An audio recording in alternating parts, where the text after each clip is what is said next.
د کوټګر مولا لنډې کیسې قدرمنو اورېدونکو ستړي مه سئ په دې هیله چې جوړ او روغ به یاست. قدرمنو اورېدونکو نن درته یوه بله په زړه پورې او له عبرت نه ډکه کیسه وړاندې کوم. هیله ده چې تر پایه راسره مل پاتې سئ.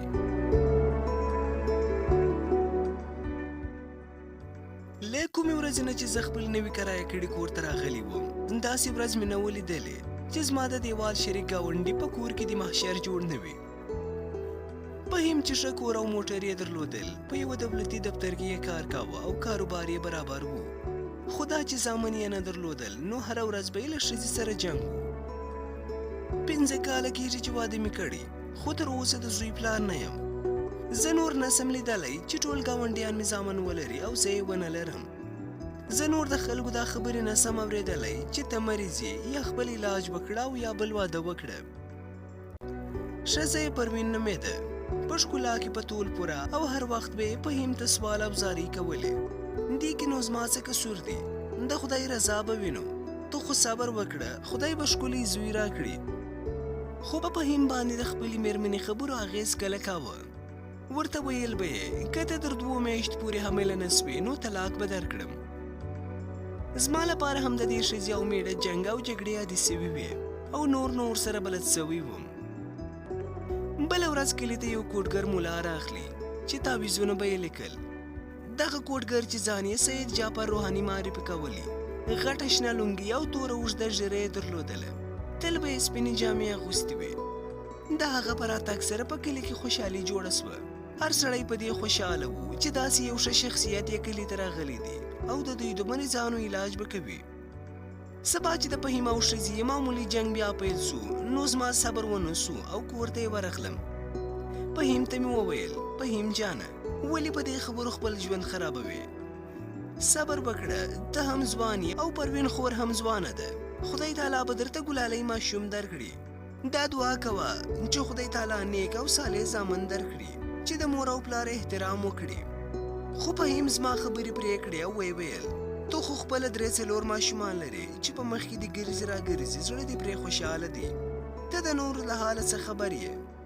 بیا مې ورته وویل زموږ کلي ته یو ډېر معتبر شخصیت راغلی دی، که یې وارې دا موضوع له هغه سره شریکه کړې نو ډېره به ښه وي. فهیم دې خبرې ته هم دومره اهمیت ورنه کړ او ویې ویل زه ډېرو ښو ډاکټرانو ته ورغلی یم، څه ګټه یې نه ده کړې، نو دا سړی به څه وکړي؟ خو مېرمنې ته یې زما خبره سمه لکه د یوه زیري په څېر ښکاره سوه او ویې ویل محمود ورور مې ښه وایي، زه به سبا یې وارې ورسم او له نږدې به د هغه سره خبرې وکړم. ګوندې خدای مو توبه قبوله کړي او د یو ښه زوی خاوندان سو. فهیم هم د هغې خبره ومنله او په سبا یې پروین په ډېر امید د سید جعفر روحاني ځای ته ورغلله. د هغه کوټه له خلکو څخه ډکه وه او خلک په خپل نوبت ولاړ ول. خو کله چې پروین کوټې ته ورننوتله نو د ملا سترګې څلور سوې او د نورو خلکو کارونه یې په منډه منډه خلاص کړل. له هغې نه مخکې د یوې بلې ښځې نوبت و. نوموړې ښځې په داسې حال کې چې خپل ماشوم ته یې شیدې ورکولې د خپل ورک ورور په هکله غږېده. خو د کوټګر د هغې خبرو ته دومره پام نه و لکه د هغې بدن چې یې څاره او سترګې یې د هغې په سینه کې ښخې کړې وې. د پروین په زړه کې ډېر څه وګرځېدل، خو بیا یې هم ځان په دې ډاډه کاوه چې دا یو نیک او ښه شخصیت دی. پروین په داسې حال کې چې په ټوله کوټه کې د شمعې په څېر ځلېده د سید مخې ته کښېناسته. هغه په نرمه لهجه ترې وپوښتل ما 5 کاله وړاندې واده کړی دی، خو تر اوسه مې اولاد نسته. خیر دی ملا صاحب یو څه وکړه چې له طلاق نه وژغورل سم. میړه مې راته ډېر په غوسه دی او وایي که تر 2 میاشتو پورې حامله نه سم طلاق به مې کړي. مولا په خپله ژېره لاس را تېر کړه او ویې ویل ستا په جسم کې جنیاتو ځای نیولی دي او زه باید اول هغوی ستا له جسم څخه بهر کړم، بیا به ته انشاءالله له دې خبرو خلاصه سې. زه وعده درکوم چې په لنډ وخت کې به ته حامله کېږې، خو په خدای عقیده ولره او زما په وینا عمل وکړه. پروین په ډېره خوښۍ سره وویل سمه ده ملا صاحب، زه به هم ښه شکرانه درته درکړم، خو کله دې پیغور نه خلاصه سم. هغه ورته وویل له شکرانې نه مخکې ته باید یو بل کار وکړې، او هغه دا چې د خپل علاج لپاره د شپې هدیرې ته ولاړه سې او له هغه ځای نه خاوره راوړې. پروین ورسره ومنله. په ډېره خوښۍ د ملا له کوټې راووتله او د خپل کور په خوا وخوځېده. زه هم خپل کور ته لاړم او په خپله بستره کې پرېوتم.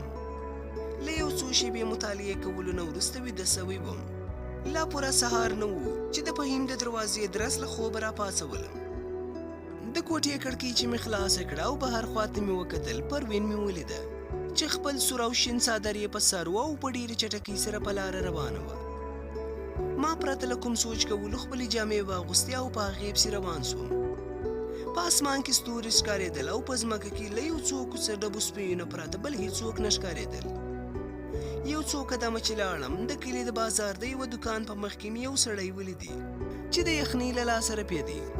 د هغه په لیدو یو څه وډار شوم، خو پروین بې له کومه ډاره او ویرې په خپله لاره چابکه روانه وه. بالاخره د کلي او ودانیو څخه ووتله.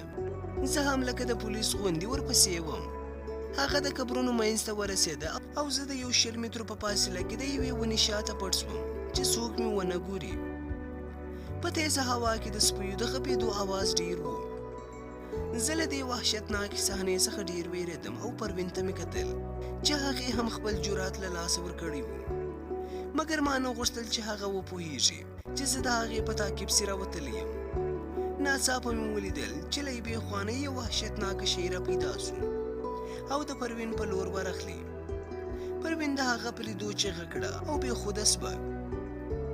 ما چې ځان د ونې شاته شپټ کړی و، ومې لیدل چې هغې به لا ځان پروین ته ورساوه.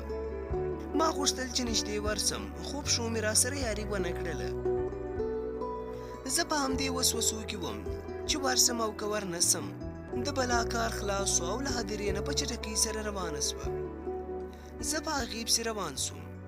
هغه چې کلي ته نږدې کېده، لږه لږه رڼا یې سوې وه. ما ولیدل چې هغې به لا په خپل مخ اچولی نقاب لرې کړ او په داسې حال کې چې سپینې جامې یې له ورایه معلومېدې. د کلي په کوڅو کې رانه ورک سو. زه بیرته د پروین په لور وګرځېدم. پروین لا هماغسې بېهوشه پرته وه او ځینې اندامونه یې هم لڅ وو. زه وډار سوم چې هسې نه په ما کوم تور ونه لګېږي. هغه مې پرېښود او خپل کور ته راغلم. 100 دقیقې به لا تېرې سوي نه وې چې بیا د دروازې غږ سو. کتل مې چې پروین یو څه د هدیرې خاوره یې په څادر کې غوټه کړې وه، کور ته ننوتله. بله ورځ مې بیا پروین ولیده چې له همغه خاور سره د ملا د دوکان په لور روانه وه. زه د پیښې د معلومولو په خاطر په هغې پسې روان سوم. دوکان ته په رسېدو مې سید جعفر روحاني ولیدي چې د خلکو په ګڼه ګوڼه کې پټ و. یو څو شېبې وروسته هغه پروین وغوښته او د حال پوښتنه یې ترې وکړه. هغې ورته وویل، ستا د وینا مطابق هدیرې ته د خاورې راوړلو په خاطر ورغلم، خو هلته یوه خطرناکه بلا وه چې زه یې له ویرې بېهوشه سوم. بیا نه یم پوهېدلی چې څه سوي دي، خو کله چې په هوښ سوم د هدیرې خاوره مې واخیسته او کور ته لاړم.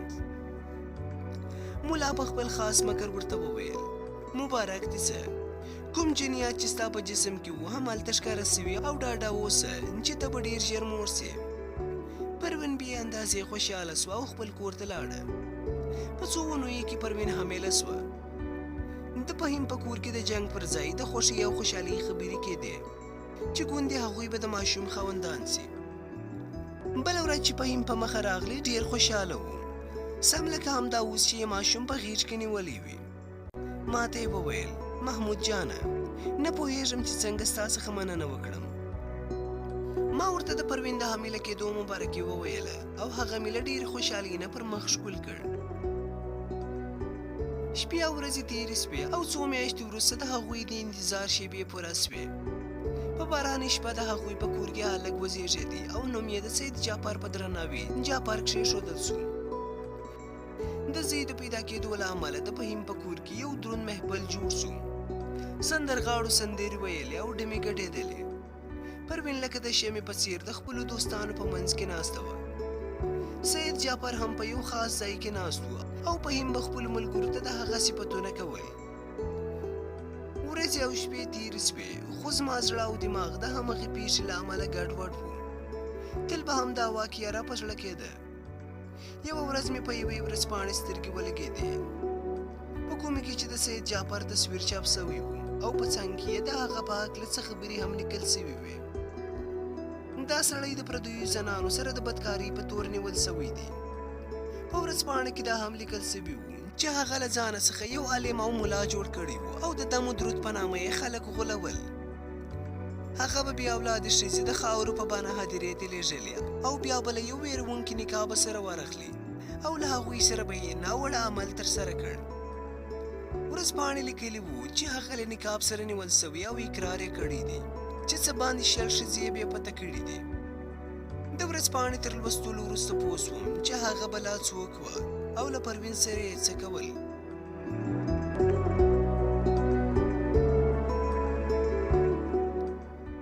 قدرمنو اورېدونکو، دا د عبرت نه ډکه کیسه پر همدې ځای پای ته ورسېده. تر بیا د الله په امان.